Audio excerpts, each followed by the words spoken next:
O sea, nosotros la iglesia recibimos la bendición de Abraham porque en tu semilla realmente las naciones, porque Cristo el Mesías ha entrado a nuestra vida. Entonces nosotros somos beneficiarios del pacto de Abraham. La iglesia no ha tomado el lugar de Israel. La iglesia es una entidad completamente diferente. Es un cuerpo donde somos bautizados, 1 Corintios 13:11, en el cuerpo de Cristo. Somos unidos a Jesucristo. Esto no existía en el Antiguo Testamento.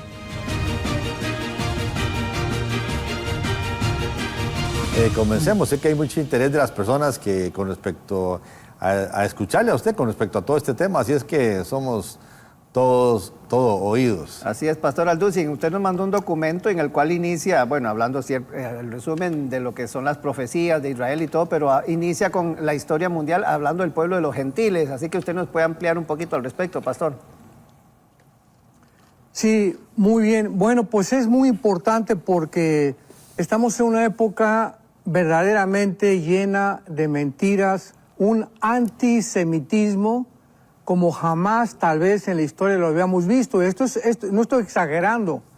Es increíble, ¿verdad? Las miles de manifestaciones en el mundo a favor de la liberación de Palestina. Ninguna manifestación a favor de que liberen a los rehenes. Casi 200 personas, niños, jóvenes, viejitos, ¿verdad? Que este grupo terrorista jamás se llevó a Gaza.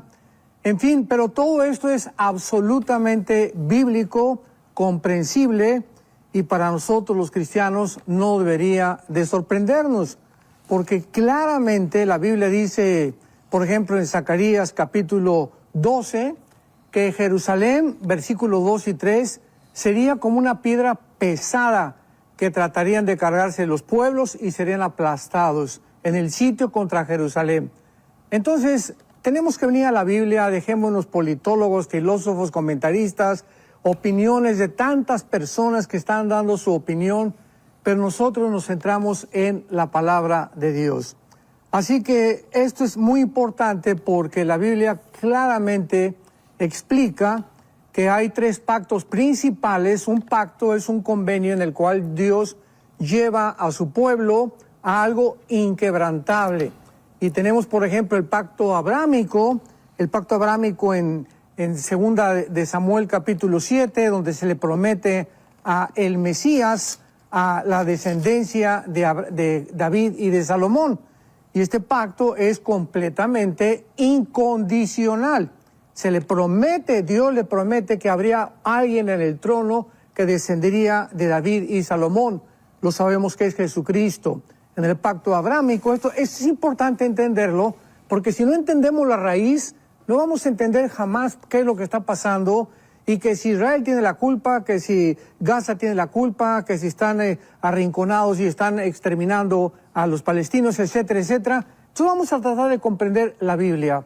En el pacto abrámico, el capítulo 12 de Génesis, Dios le promete a Abraham la tierra, le promete que de su semilla serían benditas todas las naciones. El pacto abrámico es incondicional.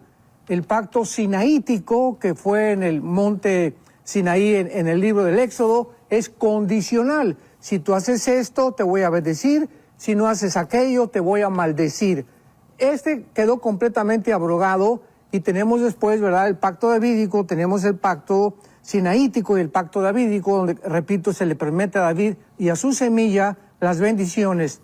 Nosotros ahora estamos descendiendo completamente con las bendiciones que se le dio a Abraham, porque dice en Gálatas capítulo 3, versículo, vamos a ver ahorita rápidamente aquí en el libro de los Gálatas, que dice la Biblia en el versículo 16, a Abraham fueron hechas las promesas y a su simiente, no dice y a las simientes, como si hablara de muchas, sino como de una, y tu simiente la cual es Cristo.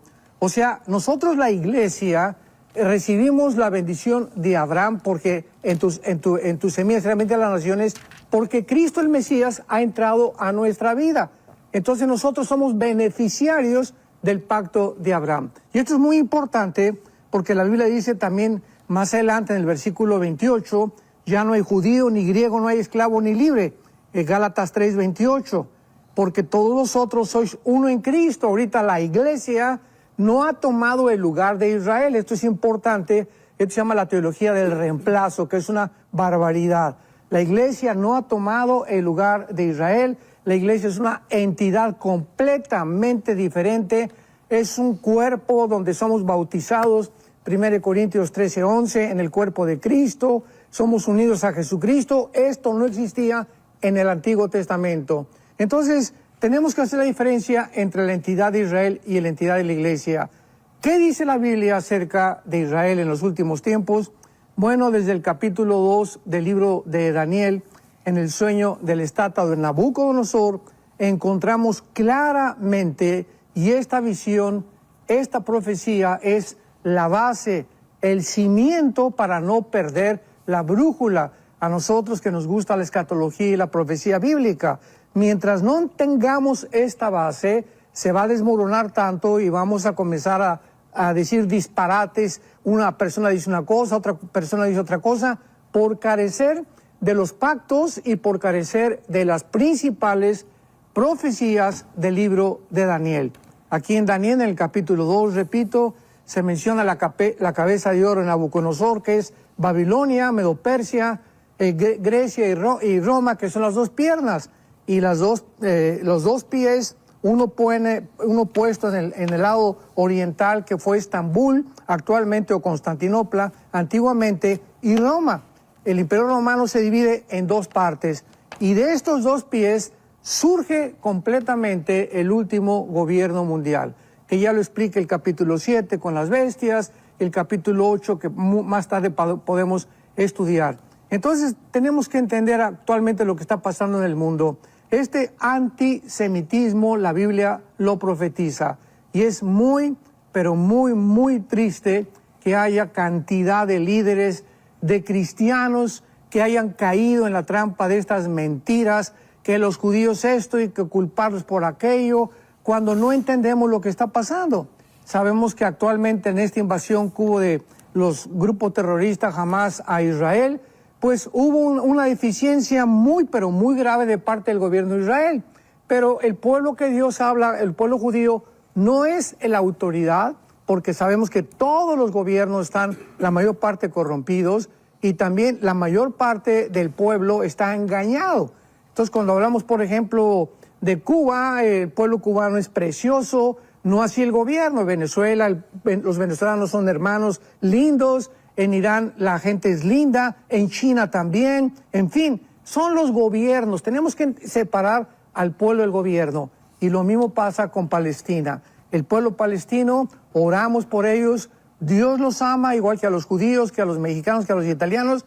No es el pueblo palestino. Actualmente ellos están siendo víctimas de la autoridad palestina y del grupo terrorista Hamas, que los usan como escudos humanos para poder justificar que quieren insistir en dos estados dentro de la tierra de Israel.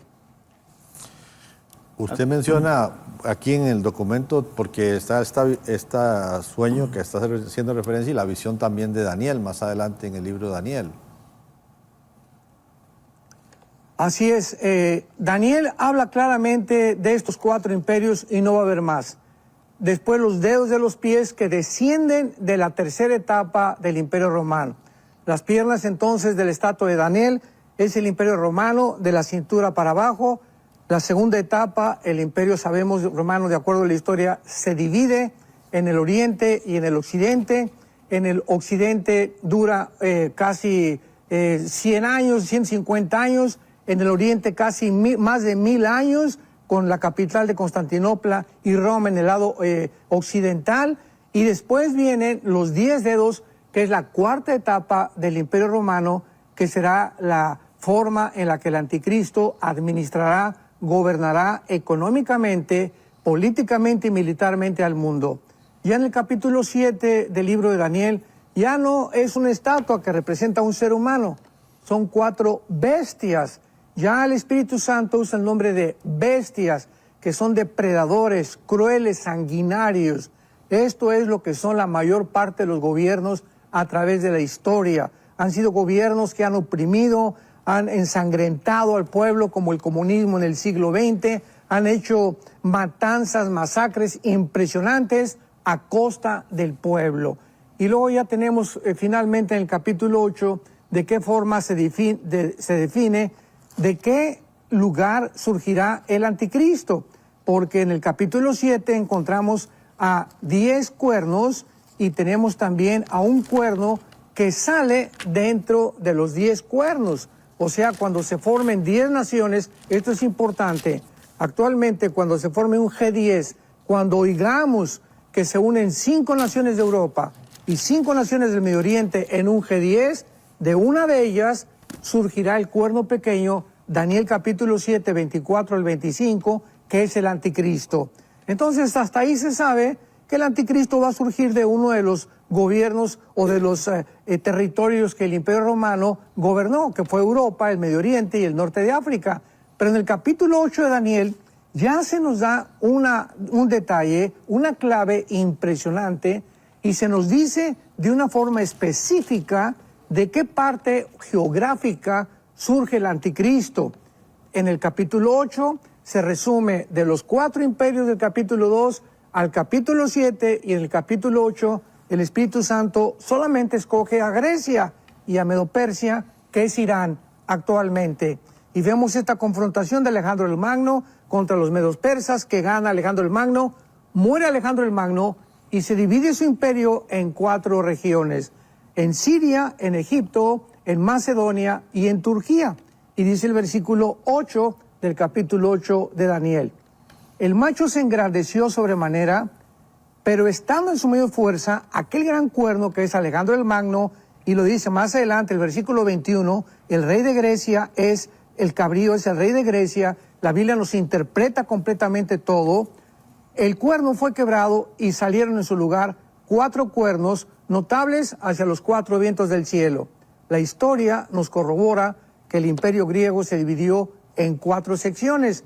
Versículo 9. Y de uno de ellos, o sea, de una de las 4 divisiones, repito y apúntalas, Egipto, Siria, Turquía y Macedonia, de una de estas 4 divisiones del Imperio Romano, un cuerno pequeño, que es el anticristo, creció mucho al sur, al oriente y hacia la tierra gloriosa, pero no se menciona hacia el norte, y hacia el norte está lo que fue el imperio babilónico y el imperio asirio, o sea, actualmente Siria e Irak. Y dice la Biblia, y se engrandeció contra el ejército del cielo, parte del ejército de las estrellas se echó por tierra, las pisoteó, se engrandeció, fue quitado el continuo sacrificio, y estas características no son de un hombre común y corriente. Aquí está hablando ya de un ser sobrenatural, que es el anticristo. Claramente lo muestra. Creció hacia el sur, se engrandeció hasta el ejército del cielo, parte del ejército de las estrellas se echó por tierra. En Apocalipsis 12 dice que esas estrellas son precisamente los ángeles caídos que se rebelaron contra Satanás. Entonces aquí está hablando la influencia impresionante de Lucifer detrás de este personaje del anticristo. Y para concluir rápidamente esto, ¿verdad? El anticristo surgirá no de Europa, surgirá de una de las partes del Medio Oriente, que fue Babilonia. ¿En dónde comienza la historia en Génesis capítulo 10? En Babilonia. Nimrod fue el primer rebelde que levantó Babilonia, levantó a Siria, levantó toda esta región, y toda la Biblia recorre Babilonia mencionándose en segundo lugar de Jerusalén. Así que es interesantísimo que todo regresa al Medio Oriente. Este problema que hay actualmente en Israel, otra vez ya está China con barcos, Estados Unidos con barcos, Irán, todos los ejércitos casi los podemos ver en el Medio Oriente, cuando la Biblia profetizó que así terminaría la Tercera Guerra Mundial. Se reunirían todas las naciones, ¿en dónde? En Europa no, ni en América, en África tampoco, sería en el Medio Oriente. Aunque sabemos que no es la Tercera Guerra Mundial todavía, ya vemos un adelanto de qué forma se está pavimentando ya la situación geográfica para la final guerra mundial. Hola, ¿Sabías que puedes ver este video y otros dentro de nuestro canal de YouTube? Nada más recuerda suscribirte a nuestro canal y activar la campanita para que te puedan llegar las notificaciones cada vez que cargamos un video nuevo y puedas ser el primero en verlo y disfrutar de todo nuestro contenido.